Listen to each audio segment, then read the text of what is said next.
Hi guys, good afternoon. For today's video, net, iba na alawi.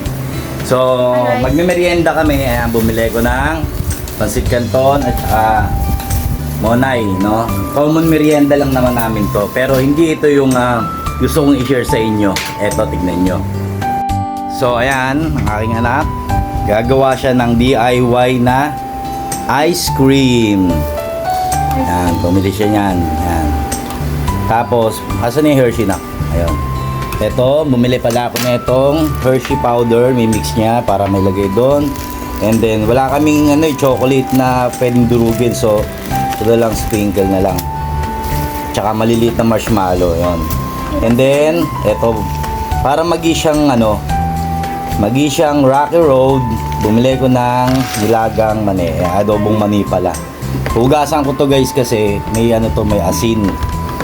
So, yun lang guys. Kikita nyo na lang ang kalalabasan after 1,000 decades. So, bye-bye.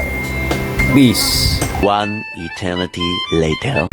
Po, ang Rocky Road DIY ni Jade. Ayan.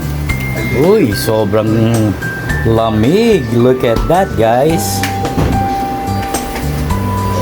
Yun, oh. Tadaan! Uy, grabe naman yan. Testing. Carbon Lodi. So yun lang guys, kakain na kami ng lunch at yung ulam namin, ayan. At mag-i-snack na. Sinigo na unang titira. Bye-bye!